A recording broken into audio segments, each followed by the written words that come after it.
All right, so section 8.1 was kind of dealing with the uh, philosophy or theory behind confidence intervals, I guess, kind of understanding them, where they come from, why they are set up the way they are. So now let's actually get into the mechanics of actually calculating a confidence interval. We're going to start with proportions. So we're going to use our p hat to come up with a confidence interval for our true population proportion. All right, so recall that the standard deviation of the sampling distribution of p hat. By the way, just in the notes, these are all p hats and q hats that are correctly. For some reason, whenever I make a PDF, they don't show up right. Whatever. So the standard deviation of the sampling distribution of p hat is the square root of pq over n. Suppose we want to estimate the true population proportion of people that like Star Wars. We take a simple random sample of 200 people and find that 79% of the sample like Star Wars. So this is our point estimator. Explain why you cannot calculate the standard deviation.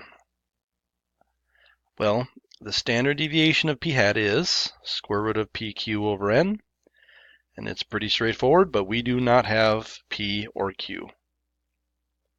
By the way, q is 1 minus p, right? We don't know those. We don't know the true proportion that likes Star Wars, nor the true proportion that doesn't like Star Wars. We only have this value here.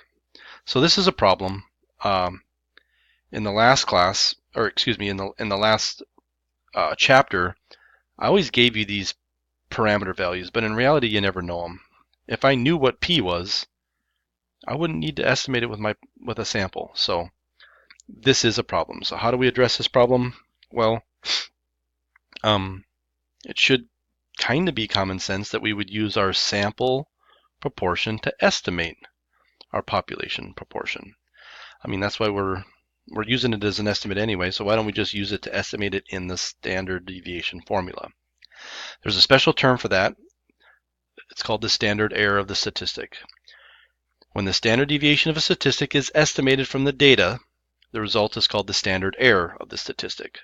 So the standard error of p hat, or the standard error of p hat, or the standard error of p hat, three different ways of writing the same thing, is going to be p hat q hat over n. We are going to use this as an estimate for the true population standard deviation. In general, these estimates are very good estimates. So that's good, I guess. So let's do an example where we maybe crunch some numbers here. Suppose the true population proportion of people that like the color red is 40%. Yeah, sorry for the really interesting problem. We take a sample of 1,000 people, and we get a sample proportion of 35%. Why are these different? Well, we took a good sample. I guess it didn't say we took a random sample, but it could be because of sampling variability. It could be because it was a bad sample. Who knows? Probably random chance variation, right?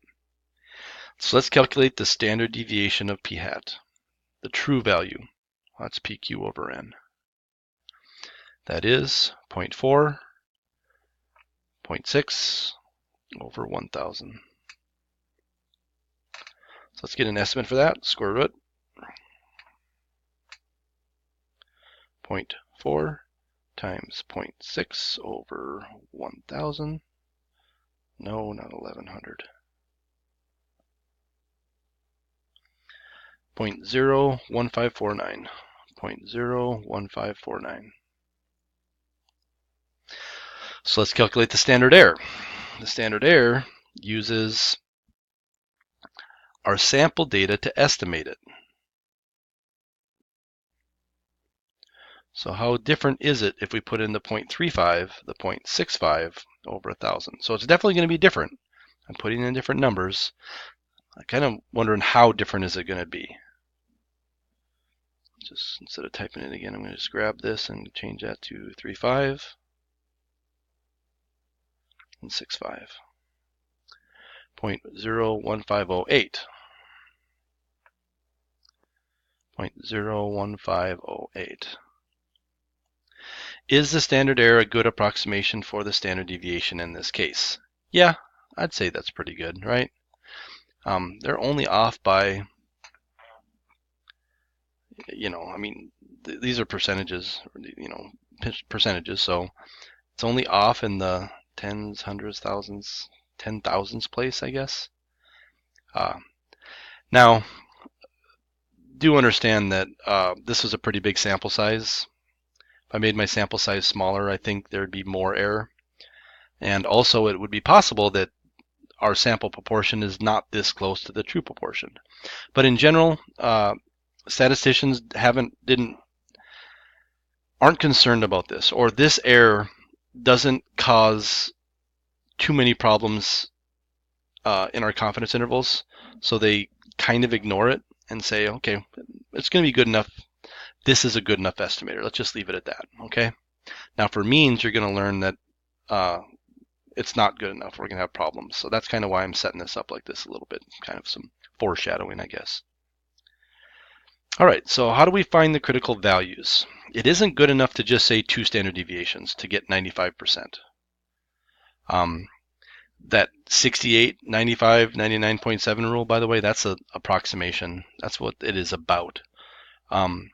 We need more accuracy if we want to get reliable intervals. So let's find the z-score that cuts off more precisely 95% of the data in the middle. You want the middle 95%, standard normal, centered at 0, standard deviation of 1. So what are these critical cutoff values? It's symmetric, so these numbers are going to be the same, opposites I should say. 5% on both tails, 2.5% on each tail. What function do we put the area in, and it gives us the cutoff? That would be the inverse normal. Distributions, inverse normal. So the area I'm going to put in the area to the left, 0.025. Leave the standard values alone, negative 1.96. I'm not going to do the upper one. The upper one's going to be positive 1.96. So usually we say the z-crit is 1.96. We just take the positive value. Now remember, when we do our intervals, we're going to have plus or minus the z-crit anyway, so it doesn't really matter, I guess. These are called z-crits, and this is a z-crit that corresponds to 95%. This is by far the most widely used z-crit there is. I would encourage you to just kind of remember it so that you don't have to do this calculation every single time. Okay? So let's find some other common z-crit cutoffs. For 90%, for 80%, we want 80% of the area in the middle. That would be 20% on the tails or 10% on one tail. By the way, I guess I should have mentioned, if you want to get the upper bound, what number would you put in? A lot of kids will put in 95% and get it wrong. The area to the left is 95 plus 0.025. So if you want that upper bound, be very careful about what number you put in there. I'm going to calculate the upper bound here. So it's 80 plus 10 is a total of 90. So I could do inverse normal 0.9, and this should give me the upper bound. Well, oh my gosh.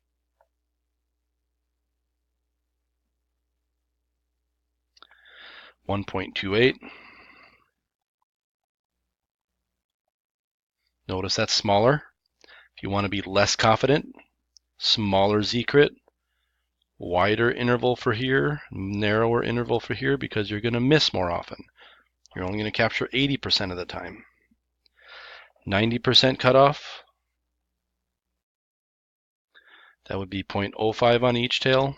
I'm just going to put in the left tail here.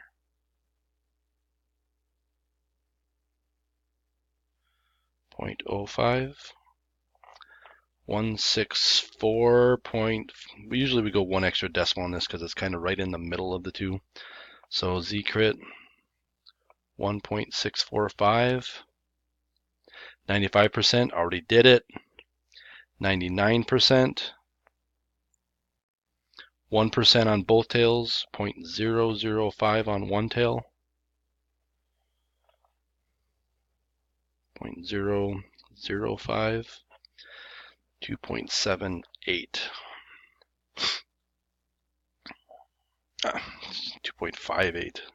Oh my gosh, 2.58. I personally have, actually I have all three of these memorized. These are kind of the three most common, I guess. 90%, 95%, 99%. If you want to be really sure, pick this one. If you're fine with the standard, pick this one. If you don't really care, I guess, pick this one. I don't know. I've never seen an 80% confidence interval, but whatever. Now on tests, I'll often have you do a 94% confidence interval. Not because you would ever do that out in the real world, but I want to see if you can calculate a z-score. So if I give you 95, you're going to just memorize that. But if I give you 94, you got to calculate it. All right, we are almost ready to calculate our interval. So first of all, let's get the name down right. This is a one sample z interval for p. That's the first thing one of the things you're going to put down, a one sample, because we got one sample, a z interval, because we're using z's, for p. That's going to be the name you got to give. Don't say for p hat. You don't calculate confidence intervals for p hat. You know p hat. You know with 100% certainty exactly what p hat is. This is what you calculate intervals for, this unknown parameter. And this is the formula. So again, I've said this time and time again, I'm going to say it again. It's your stat plus or minus your crit value times the standard deviation of your stat. So for proportions, you're using p hats to estimate p. It's a normal model, so we use z-crits. And then what's the standard deviation of the statistic? Well, it's square root of pq over n technically, but I don't have p and q, so I'm going to put in the standard error. So for confidence intervals, we put the standard error in for the standard deviation because we don't know the standard deviation. All right, so now we just need to check our assumption, review the assumptions, and we should be good to go on these.